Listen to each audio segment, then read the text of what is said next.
Welcome to the DJ Chasing Entertainment channel, and stay tuned for today's episode on Event 201.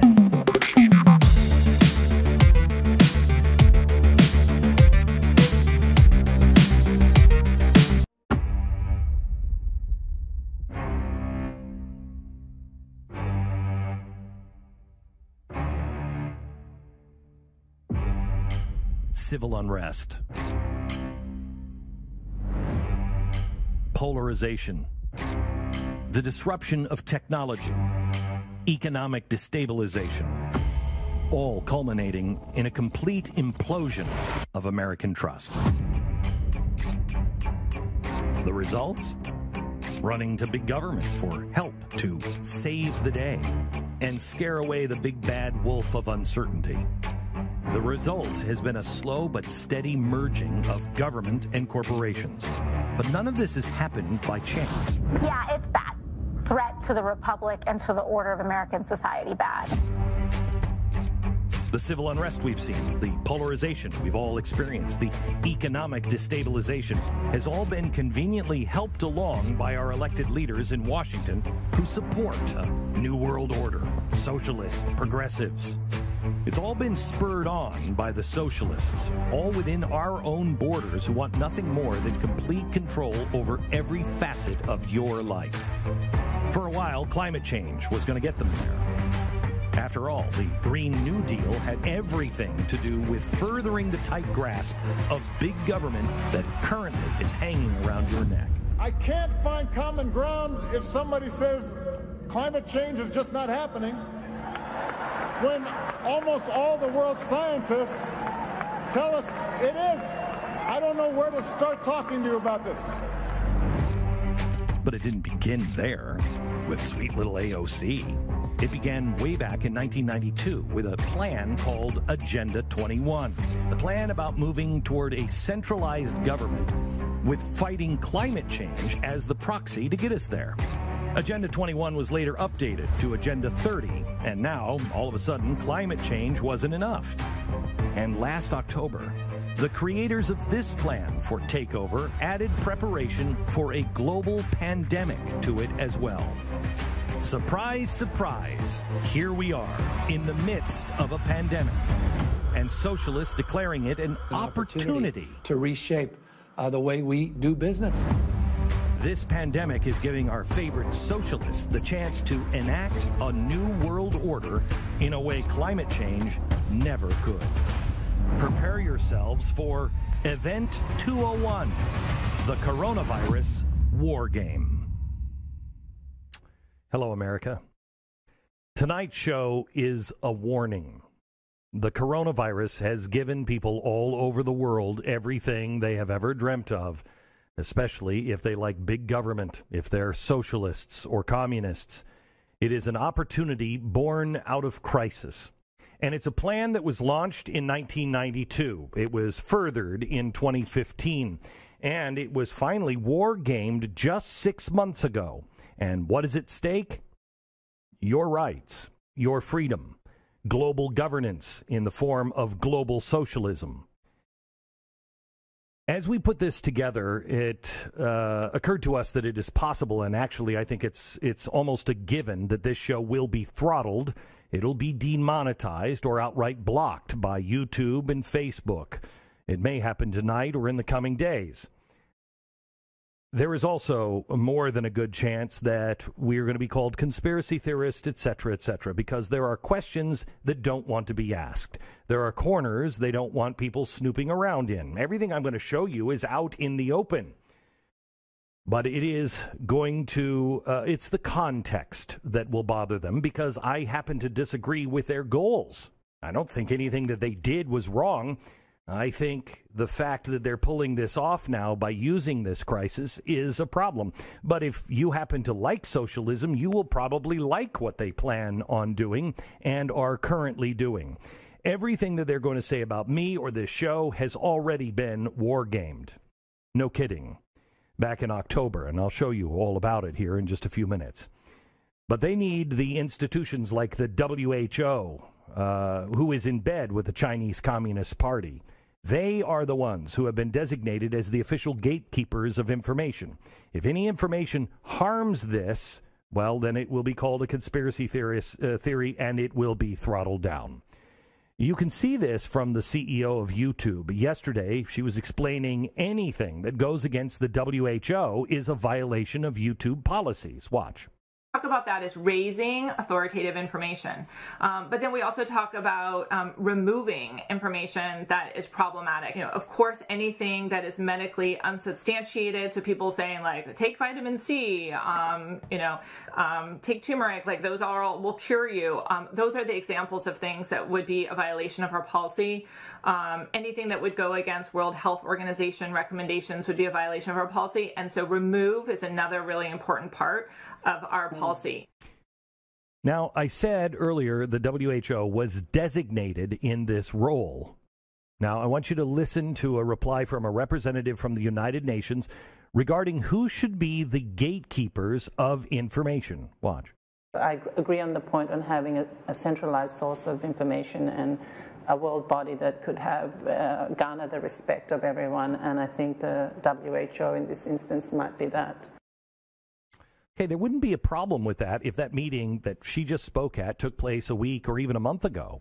But that happened in October, 6 weeks before coronavirus cases began popping up in China.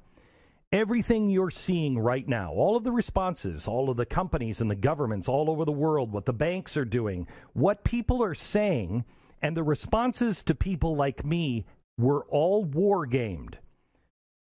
It is chilling. I mean, it's good in some ways. This is what people should be doing, wargaming, to make sure that we're prepared for anything, but not when you don't agree with their agenda. Tonight, I'll show you all of it, but be warned. As you heard from the YouTube CEO, they do not want these questions asked. They do not want anyone causing any trouble. This is why I urge you, I almost plead with you to subscribe to Blaze TV or a source that you trust that is not part of this. They can censor us, but they cannot censor us on our own platform.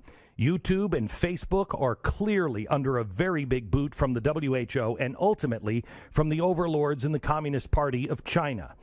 I urge you to go to blazetv.com/Glenn, get $30 off your subscription for the year. Use the promo code Glenn. Become a supporter, please. Now, I want to take you back last year. Last year, if you're a usual watcher of mine, I did a show where I was prompted to look at some very specific things, and I laid them out all on a chalkboard that's actually still up in my radio studio. And there is an extensive chalkboard that is in the writer's room, about 18 different things, but I boiled them down into four categories. I said, this is what's going to happen here in the next couple of years. Polarization and civil unrest, they would continue to get worse and worse. We hit a critical stage on the same levels of 1930s era Europe. We would go back to the riots of '68. We've been priming for this over the past few years. The far right, far left, everyone in between literally been coming to blows in cities all over America. And our politicians and our media is only making things worse. 10 years ago, we would never have believed groups like Antifa would be terrorizing American citizens in the name of communism. But here we are. We wouldn't have believed that the Democratic Party would openly support them, at least not publicly. But Keith Ellison said, screw it, and took off the mask. Now let's fast forward to the past few days. Protests now are starting again. They're sparking up all over the country. In Michigan, drivers jammed the streets to protest these stay-at-home orders, these draconian laws that are imposed on Americans. Similar protests are springing up all over the country, from Minnesota to New Jersey to California. People are asking, do I live in America anymore? The latter of which, by the way, we saw demonstrations begin after the state and local government told them they couldn't even go to the park. And to make their point, they filled a skate park with 37 tons of sand. Just so you know, that's not a city or a state park. That is a private park. They didn't even let the owner of that park know the city was going to do that. Comply, or you'll be made to comply. Now, if you want to see a hornet's nest, just keep kicking it. Keep doing things like this. and it will redefine the term civil unrest. And this is before everything that we will see when Antifa and the Bernie Bros join the fray this summer. This is before we hit 20% unemployment. And you can take it to the bank that much of it will absolutely be orchestrated, and anything on the left will be excused and embraced by politicians and by the media. The next thing I wrote down was economic destabilization. The economy, I said, will hit a critical stage. With bank and central bank failures, stock market will plunge and prices will collapse. Well, we're well on our way with that. And the Fed is predicting an unemployment rate that would hit 32%. We're currently in a forced economic recession. And I remind you, they did this deliberately, as we have told you on earlier shows, that this is from the Fed itself. It's not a question of how did it happen. The only question remains is they put us into this recession intentionally. Now, will it become the second Great Depression? Then I said, watch out for tech disruption. Another critical stage is achieved with jobs, finance, communication, and privacy now all disrupted, which would lead to number 4, an implosion of trust. Trust in the government, the media, tech, finance, and corporations had eroded so much that they all decided they needed each other and they began to merge together. All of this culminates with a cry for the love of God, please just make it stop. How many of us would have not put up with any of this stuff just 3 weeks ago? But look at what we're putting up with now. And when they say we're just going to open up the economy just a little bit here, how many of us are fine, okay. We're not going back to normal, but many of us will just be fine with getting some of it back. This is a real problem. General consensus will be possible and clear. A new world order. Just make it stop. Now, let me tell you the good news. The entire plan is inherently flawed, and it's spoiled by one key variable that they always underestimate and leave out. Your ability to do your own homework and stay informed. Your ability to think on your own. Do not take a single word I say tonight as gospel. They think you're stupid. I do not. Maybe I missed something. Maybe I have it wrong. Do your own research. But it is only an informed republic that is going to be able to put a stop to it. The whole aim of practical politics, said H.L. Mencken, is to keep the populace alarmed and hence clamorous to be led to safety by an endless series of hobgoblins, most of them imaginary, end quote. The hobgoblin and the path for takeover has been climate change. They had to have us fear climate change, a great disaster. And the New Green Deal was nothing more than a giant socialist jobs program to completely redefine our economies globally. And they don't even try to deny it. I want to show you something. This is from the People's World, one of the leading Marxist publications in the United States. And let me just quote from it here. Winning the Green New Deal on the road to socialism. Wow, sounds great so far. The whole aim, let's see here. This is a plan that kicked into gear in June 1992. And 178 countries met in Brazil, and they adopted something that we've talked about in the past called Agenda 21. Their stated goal at the time was to, quote, build a global partnership for sustainable development to improve human lives and protect the environment. Well, that sounds good, right?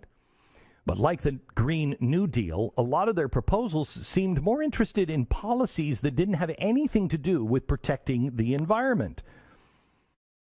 In September 2000, Agenda 21 member states began to publicize some of these goals. They included universal single-payer health care. What?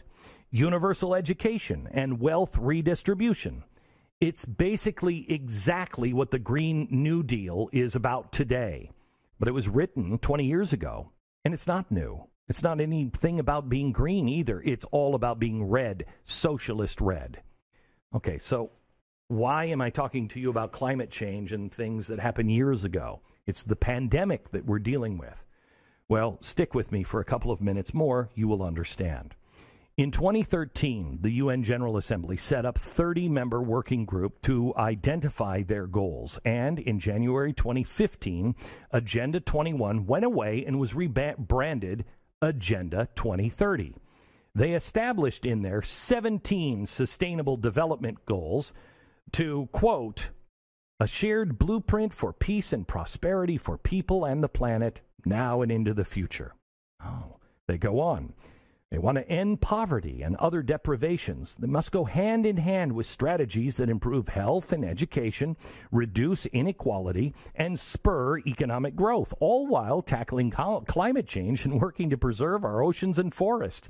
Wow, what a communist utopia! We're going to do all of those things and protect the environment and stuff. Uh-huh. All right, so Agenda 2030 now has penetrated all the way down to your local government. You probably don't know this, but I'm going to send you on a Google search here in a minute. Have you ever seen the term local sustainability strategy pop up in your state or city government? I want you to Google those words, but add your state and your city. You're going to find official websites with a .gov at the end all over the country. From California, of course, Oregon, to even El Paso, Texas. In reality, Agenda 2030 is all about inventory and control. How many people are there? Where do they live? Can we move those people into cities that they control? Sustainable Development Goal 11. It talks about, and if I may quote, integrated and sustainable human settlement planning and management, with a, quote, ratio of land consumption rate to population growth rate. Oh my gosh, this sounds like we're so free in America, doesn't it? To Agenda 2030, people are the disease, and they need to be taken out of the rural areas and herded into cities. I wish I had time tonight to go through all of this, but there is a reason that you might have noticed that farmland is being claimed by eminent domain in states all over the country. It's this. They are targeting our kids now and indoctrinating them in public school systems. They are moving forward, and they don't hide it. You can see it in their charter called Transforming Our World. This, I think, is going to infuriate you. Let me give you the quote. What we're announcing today, an agenda for global action for the next 15 years, is a charter for people and planet in the 21st century. Children and young women and men are critical agents of change and will find in the new goals a platform to channel their infinite capabilities for activism into the creation of a better world. Wow. You know what makes sense a little bit more? Is this. This is all wrong. I shouldn't be up here. I should be back in school on the other side of the ocean. Yet you all come to us young people for hope. How dare you? Yeah, did you know that because of a Facebook glitch, we know that she didn't write any of her posts? They're written by her father and this guy, a climate change delegate from the United Nations. These people will do anything. The climate change agenda is being used by advocates of Agenda 21, then later Agenda 2030, for one thing, and that is control over you. And now nationalizing businesses is one of the steps in this process. I want to go back to El Paso. Let's look at some of the wording in El Paso's document for sustainable development that I showed you earlier. It says, city resilience is the capacity of individuals, communities, institutions, businesses, and systems within the city to survive, adapt, and thrive no matter what kind of chronic stresses and acute shocks they experience. Let me compare this now to Agenda 2030's founding document. We underscore that sustainable development requires concrete and urgent action. It can only be achieved with a broad alliance of people, government, civil society, and private sector all working together to secure the future we want. Okay, well, I don't like this, but is it that evil? An alliance of government and private businesses. An alliance of government and private businesses. I want you just to notice what's happening. Did you know that for the bailout, we now, all of us in the United States, own a piece of all of the airlines? It was part of the deal. You can take the bailout money, but we are now investors and owners of those airlines. Where is that in the Constitution? It's government and businesses preparing for chronic stresses and acute shocks. Chronic and acute. It's an interesting choice of words because when climate change proved to not be enough for these people, they had to look for something else, something entirely new. Coronavirus. Don't believe it? Watch.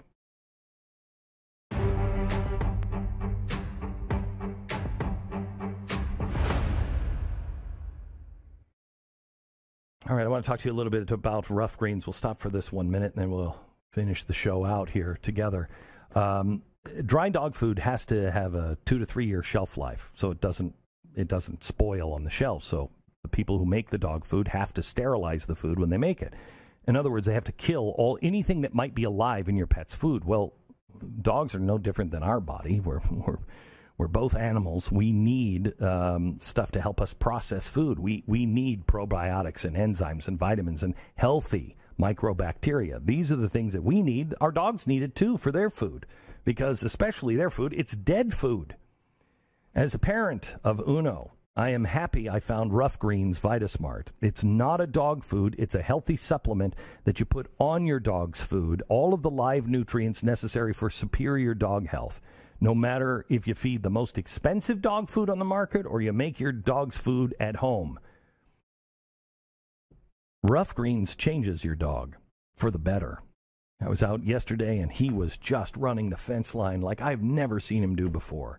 That's Rough Greens. You want your dog not to survive, but to thrive? Try the 14-day Jumpstart Challenge today. $14.95. See the difference in your dog in 14 days or less. See your dog thrive again. Go to Rough Greens, ruffgreens.com/Beck. All right, before the break, I ended the segment with sustainable development words that are typically used in the medical field, chronic and acute. Similar wording was used in that Marxist publication I showed you earlier that explained how the Green New Deal would lead to socialism. And I quote, "If capitalist societies are too poor to cure hunger, how can they possibly find solutions to the far more complex destruction of humanity's environment?" I find this insanely ironic because 4 years after Agenda 2030 went public with their goal of bringing a global socialist government off the back of climate change, some of the very same people gathered in October 2019, just this last October, to wargame on what was needed to fight a global pandemic. It was a conglomeration of business people, health experts, and government officials from all over the world. The event was called Event 201. Every year there are about 200 outbreaks, but the big one that everyone is afraid of is the 201st. This war game was a plan to find out what it would need, what we need to do to prepare for the inevitable future. Now, it was a collaborative effort between Johns Hopkins University, one of the first progressive universities in the country, if not the first, Bill Gates, and the World Economic Forum. When the participants sat down to begin the game, this is what they were shown. Watch. It began in healthy-looking pigs, months, perhaps years ago. A new coronavirus spread silently within herds. Gradually, farmers started getting sick. Infected people got a respiratory illness with symptoms ranging from mild flu-like signs to severe pneumonia. The sickest required intensive care. Many died. Sound familiar? If you just exchange pigs for bats, you have exactly what's happening right now. I'm going to get more into this after the next break, but I'm not saying, and I want to make this clear, this was not started by the people that organized Event 201. This is just what these people do. They war game future crisis. They nailed this one. But they also nailed the plans for a larger, more centralized government in response to it. It's what they did for climate change, and it's also what they had in mind for a global pandemic. Bill and Melinda Gates, who co-sponsored the event, have made advocating for Agenda 2030 one of their main endeavors. They produce all kinds of things. They do this report, Goalkeepers. They produce it every year to ensure all 17 Sustainable Development Goals happen by the year 2030. Multiple other participants are directly linked to Agenda 2030. Sofia Borges, she is the UN Foundation's senior vice president. She was the chief negotiator from the UN, compelling countries to adopt Agenda 2030. Then there's Eduardo Martinez. He's an executive at UPS. He also serves on Impact 2030, a coalition to, quote, advance the United Nations Sustainable Development Goals, and on the board of United Nations Public-Private Sector Coalition. Did you know UPS was involved in this? The merging of public and private sectors. You're going to hear a lot about this. The other members included government officials at the highest levels, like the heads of the CDC in China and even the director of the CDC here in the United States. This scenario provided a direct pipeline from people pushing Agenda 2030 directly to targeted businesses and public policy makers. If you watch this entire event, which you can, one overriding theme always comes up. It's this.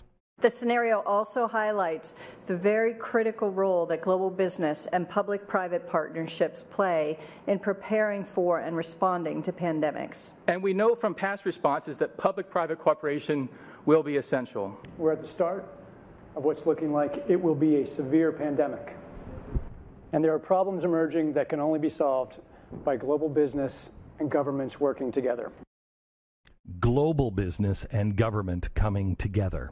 That came up over and over and over again. And when the question of who should be given the global centralized orders, of course, Agenda 2030 UN rep spoke up immediately. Thank you. Yes, I agree. And I wanted to speak to the point about having the honest broken. I think in this regard, the United Nations fits the bill. I think that given that the countries most affected are those that are low and middle income countries with unequal access to technology, to finances, the UN has a worldwide footprint, universally recognized, and universal membership. Global crisis, business merging with government and giving the power and the credibility to the UN and WHO. Boy, that sounds like a recipe for disaster. No matter what the attendees tried to do, no matter what solutions they came up with, the scenario was designed and destined for catastrophe. In my opinion, it's, to use a Star Trek reference, the Kobayashi Maru. It was rigged from the start. In the simulation, 65 million people die. Global GDP retracts 11%. Markets go down 40%. This is their final produced video. See if any of it sounds familiar. Watch. Attempts to control media messaging, originally aimed only at health-related misinformation, became used increasingly to quash political dissent. Economists say the economic turmoil caused by such a pandemic will last for years, perhaps a decade. The societal impacts, the loss of faith in government, the distrust of news, and the breakdown of social cohesion could last even longer. We have to ask, did this need to be so bad? Are there things we could have done in the 5 to 10 years leading up to the pandemic that would have lessened the catastrophic consequences? We believe the answer is yes. So, are we as a global community now finally ready to do the hard work needed to prepare for the next pandemic?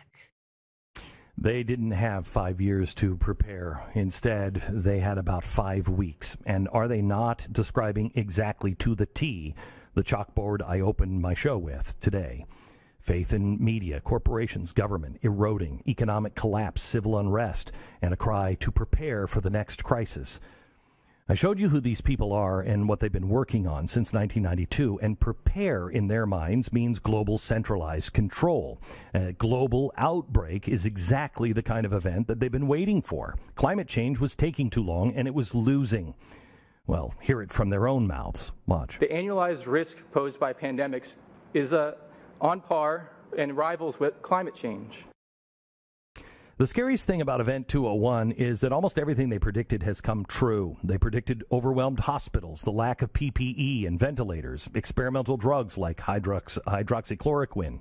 that would come out, everything. And their predictions will be used as ammo to push their radical agendas. I believe it is their intention to fundamentally transform the world and mold it into a centrally controlled monstrosity.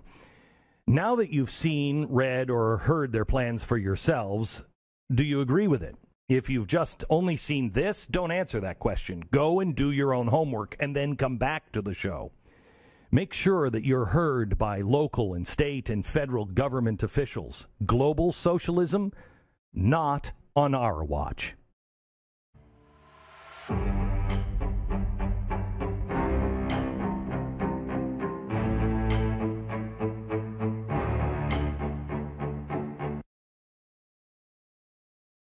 Since things like nuance and context are apparently dead, I want to emphasize, in the off chance that one of these media critics or fact checkers accidentally hear this part of the show, so listen up. I am not saying that Event 201 is a conspiracy. It's not.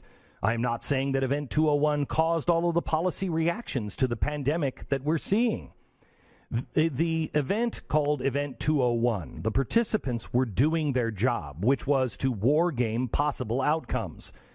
Now, your job is to listen to their proposals and their conclusions. You can read all of the official statements online. You can check out the entire Agenda 2030 manifesto on the UN's website right now. You can watch the entire war game online. It's just whether you agree or disagree with their conclusions. They were right about the pandemic. Their solutions, I believe, are wrong. If you agree with me, you're bothered by any part of the manifesto, you need to talk to your elected officials right now.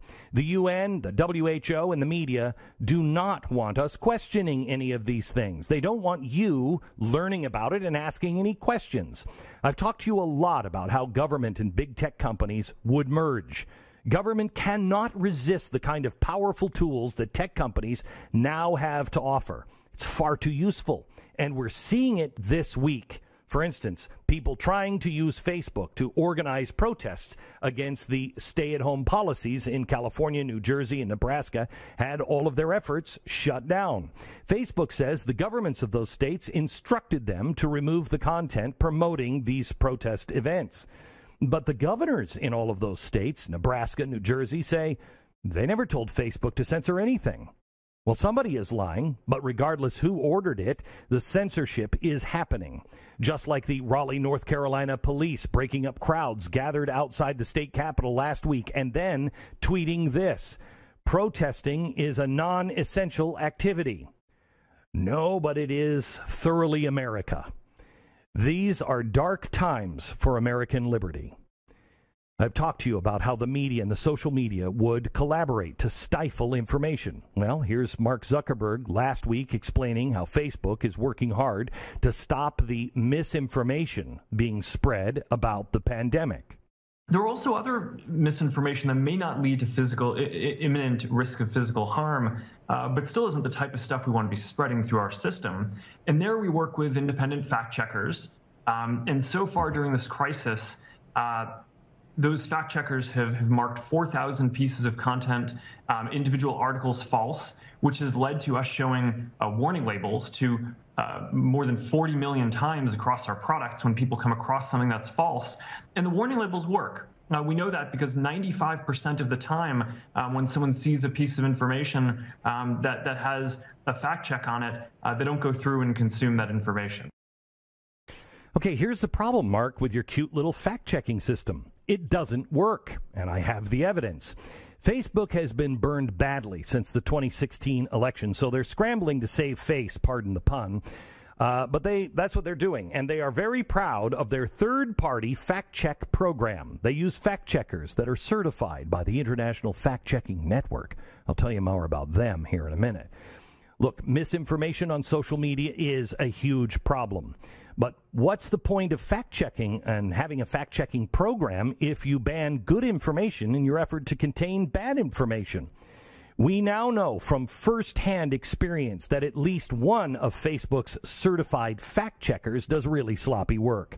After my Wednesday night show aired 2 weeks ago, one of our Facebook posts promoting the show got flagged as false news by USA Today, which is one of Facebook's fact-checking partners.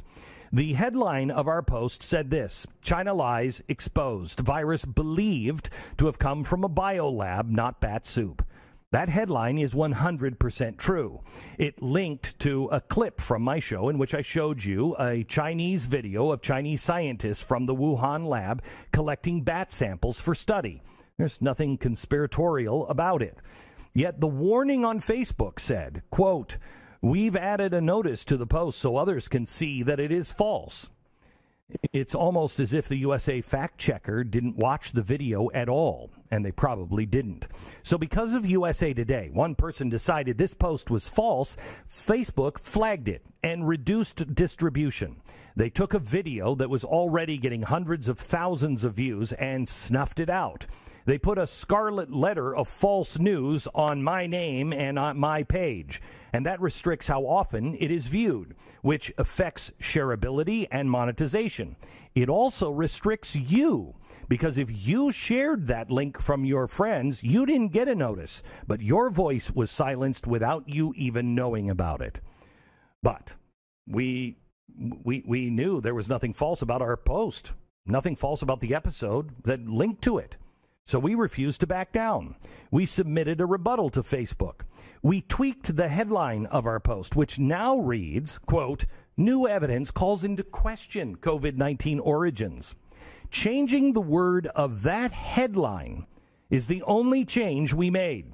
And we volunteered to do it, just trying to appease Facebook's fact-checking gods, in this case USA Today, to get them to reverse this completely unfair and untrue punishment. Well, we were shocked because so many things never turn out this way. But after receiving our rebuttal, USA Today actually removed their false news rating and put our post back online. It now has almost 700,000 views. Unfortunately, it's not really a win because Facebook's false fact-checking hurt our reputation, hurt us financially. Even if it was just for a few days, how many hundreds of thousands of people saw the false news rating on our page and won't bother visiting again? This never should have happened in the first place. Who are you to tell us what's true and false and to be the final arbiter? What gives you the window into the kind of censorship tactics that we are up against every single day? Who are you to do this to us? Social media titans?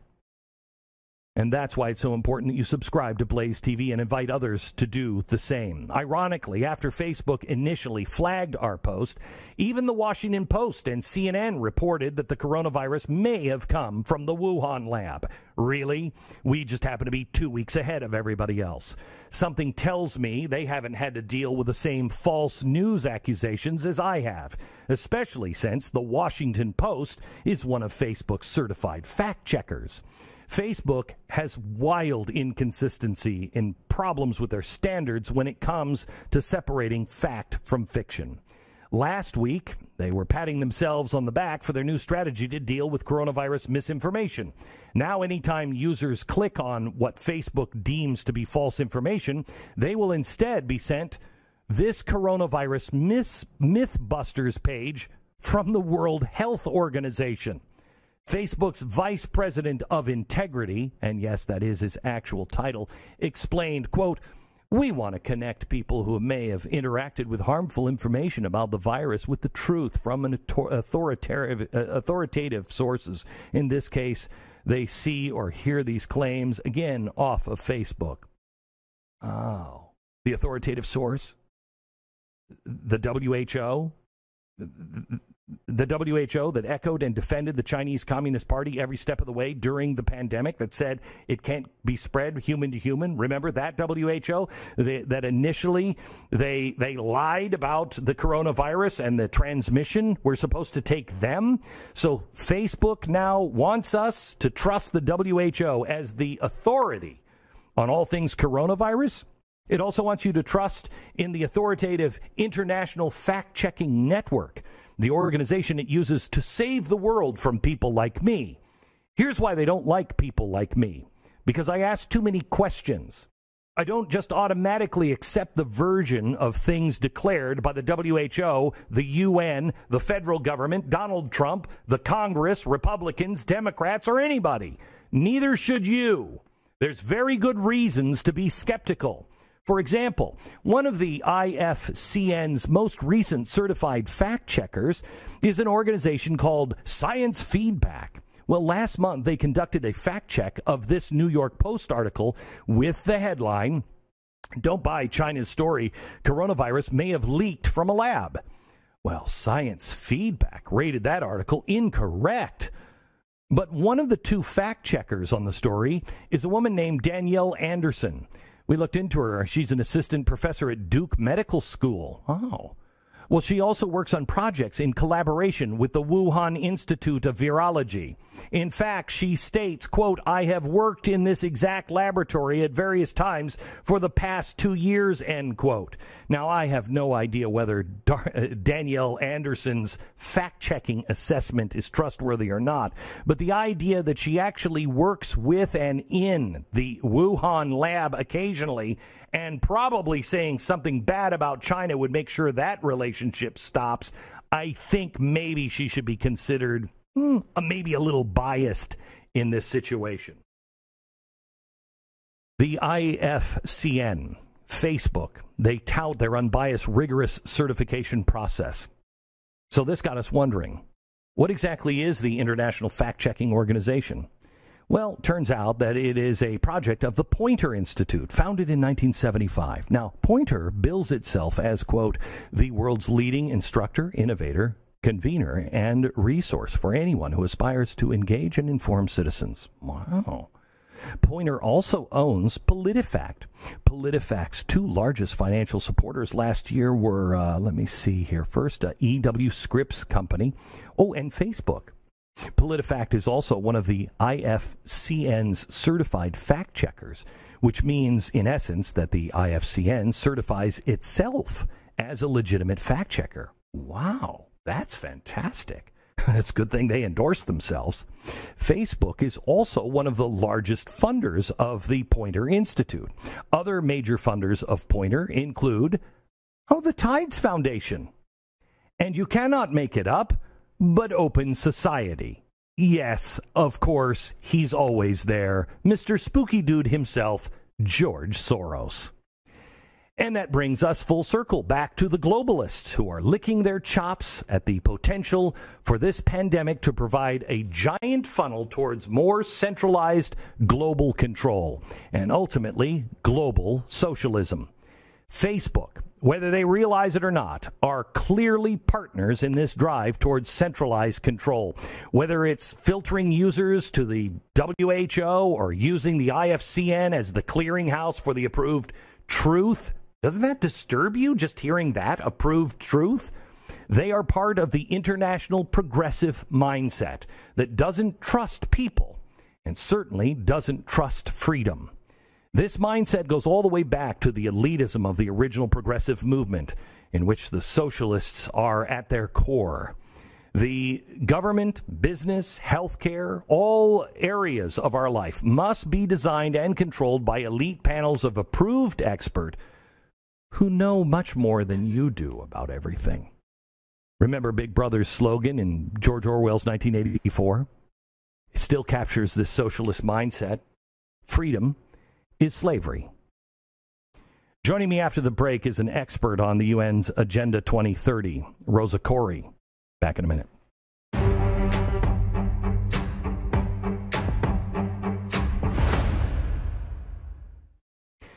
So I want to introduce you to somebody. Her name is Rosa Corey. She is the author of Behind the Green Mask, Agenda 21. I think this is all you need to know. She posts, she's a blogger on her website, Democrats Against UN Agenda21.com. So this is not just some political hack on the right that is saying this. This is somebody who actually on the left or in the Democratic Party that actually believes in freedom as well. Welcome to the program, Rosa. How are you? I'm great. Glad to be with you, Glenn. Okay, so Rosa, you have been listening and read the information on the show before you got here.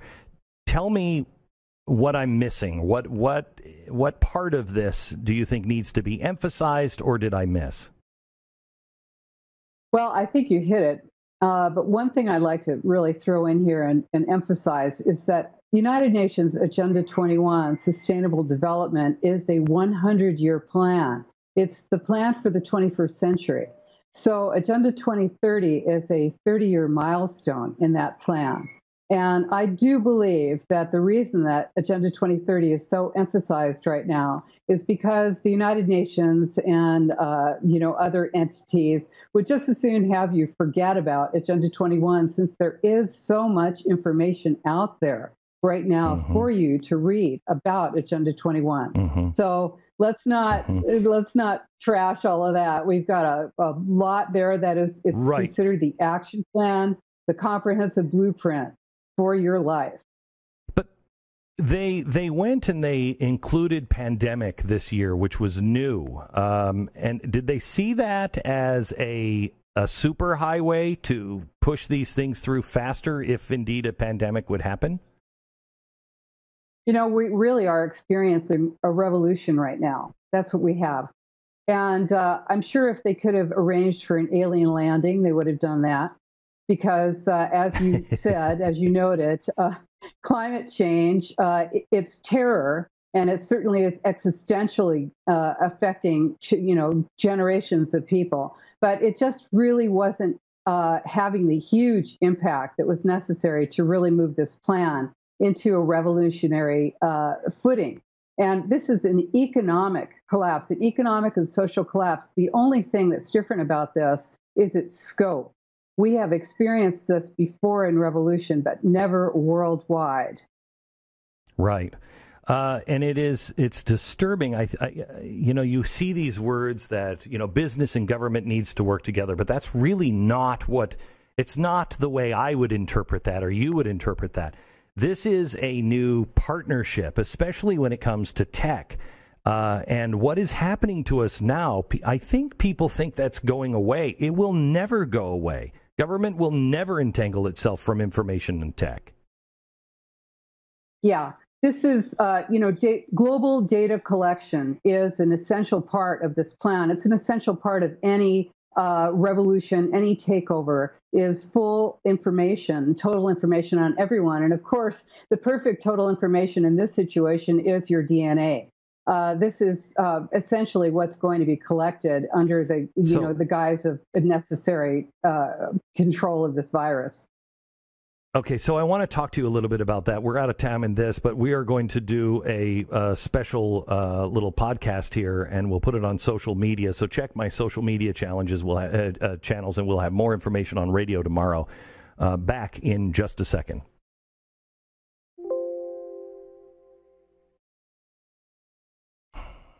There's another piece of this that revolves all around tech, and in the next 2 weeks, we will be bringing that to you on our Wednesday night special.